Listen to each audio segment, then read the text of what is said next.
Nevertheless, this book, The Rise and Fall of the Third Reich, is one of the most intriguing books that I've been working through. I listened to it fully on audiobook, followed along in the actual book, and I've re-listened to it already once more, just because there's so much in it that I didn't know was historically true about that time frame.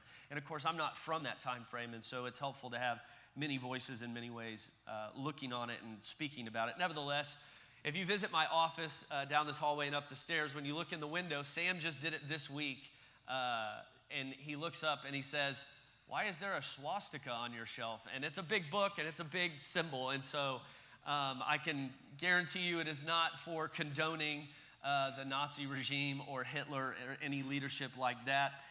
There is no endorsement here. The American author of this book is actually, or the author of this book is actually an American journalist who lived in Germany during much of Hitler's rise, and he gives a kind of a comprehensive first-hand look of the Nazi regime during that time. So drawing from his own observations and also a ton of documentation captured from Nazi, traces Hitler's ascent to power, the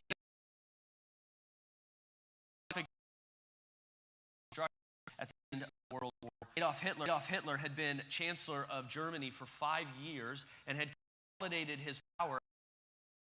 He was state. He had reached the position and prepared to conquer more of Europe. However, his ambitions were not limited to political domination.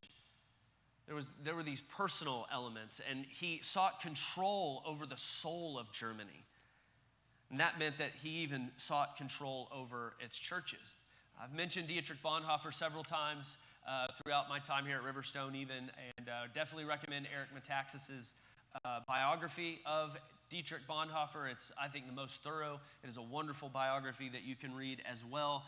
That's not who this is about, but one of the reasons you have prison letters from Dietrich Bonhoeffer is because of Hitler's personal agenda against the church. Now, Hitler's agenda was not to just murder off the church, like many have in history, or God's people in history. Hitler's agenda was to grab the church and use the church and persuade the church to be on his terms and following him and under his control. So, for example, through the Reich Church, literally the name of one of the churches, the Nazis demanded that pastors remove the Old Testament from the Bible. This is how much he hated Jews, because it was to eliminate any Jewish influence from Christian teaching. And I'm like, my first question, Jesus was Jewish. So you need to get rid of both testaments if you're going to do that, of course. Regardless, he sought to eliminate Jewish influence from Christian teaching and then to proclaim his own ideology, if you will, alongside the gospel.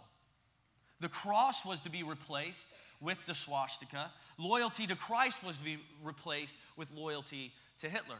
So for obvious reasons, many church leaders convinced themselves that they could actually work with the new regime. They would receive the worst of the worst punishment if they didn't. That was one of the reasons Dietrich Bonhoeffer got in trouble, is on open radio broadcasts. He would be rebuking the state church. He would be coming up against the churches that would be catering to someone as evil and wicked as Hitler and his agenda. So they told themselves that keeping the peace, preserving some kind of Christian voice, was better than outright defiance. Yelena, in our young adult life group, a few months ago, we were talking about the difference between the Christian being a peacemaker or a peacekeeper. And conflict comes, whether you like it or not, in the defiance of making peace. And that doesn't mean we're warlords and we're out for blood. What it means is when we are to defy man, we are to defy man. And that is being a peacemaker, according to the scriptures. But this church, during this time, they were keeping the peace, preserving this Christian voice that they wanted to kind of build and mold into their own liking and into their own making. The idolatry of comfort, if you will. However, there was a smaller group, one that would later become known as the Confessing Church, refused such compromise. Among them was a young Lutheran pastor by the name of Martin Niemöller. His preaching exposed the idolatry of Hitler's demands, and for that, in 1938, he was arrested and imprisoned. Niemöller would spend 7 years in concentration camps because he refused to compromise the truth of God or His word, His gospel.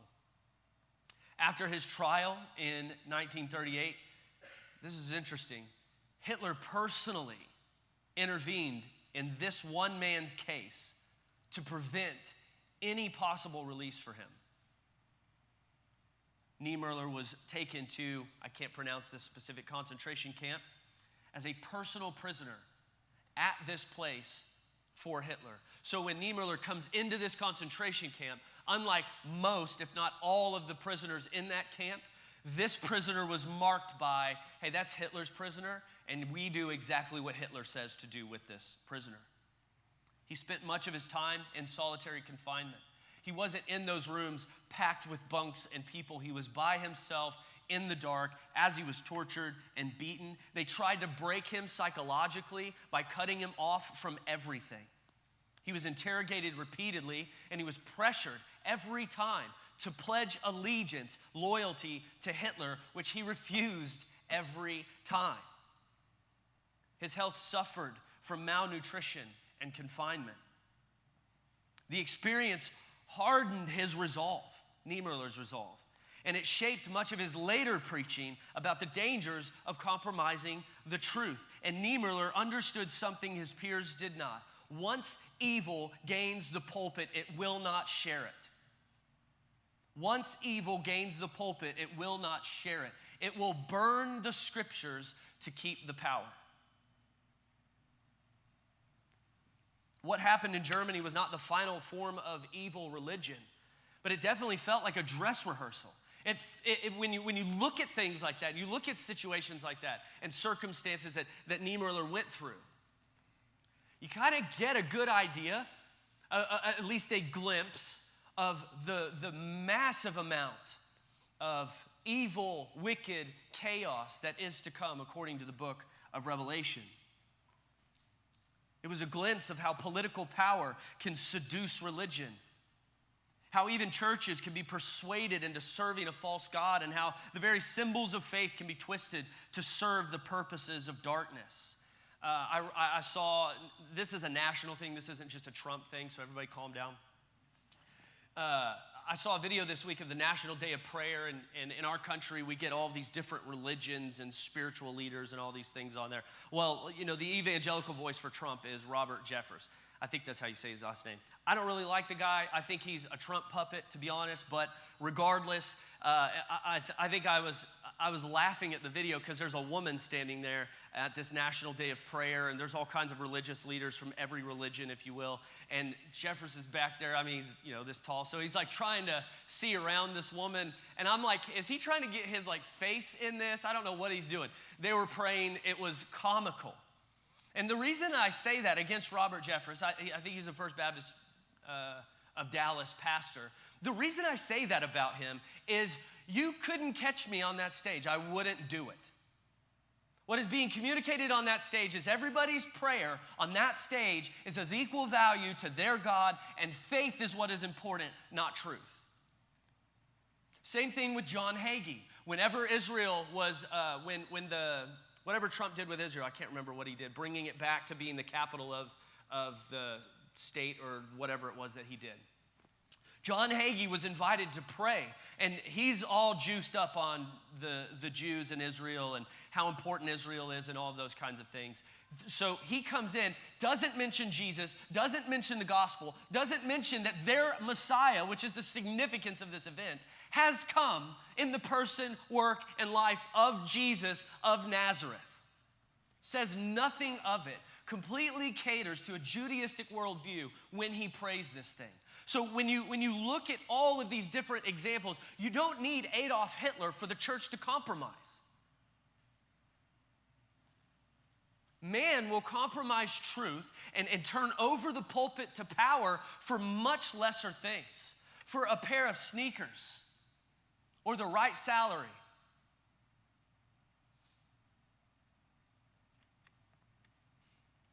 Now, before we dive into the text, let me say a word about why we are looking at 2 full chapters this morning.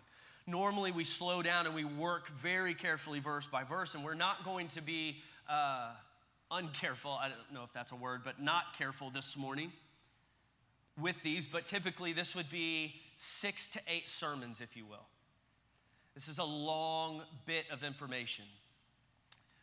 There was a little bit of 17, as you read through 17 and then you look at 18 and you go, it's really important that as you're studying 17, you're mentioning these things from 18 because they're coupled together in their description of Babylon and in Christ's victory over Babylon and in God's people persevering. And so for me, I, at 6:30 this morning, as I said, 6:40 this morning, combined the two, and I'm content to preach them together and encourage you to dive into these chapters and study them deeper yourself. So to pull them apart, I felt like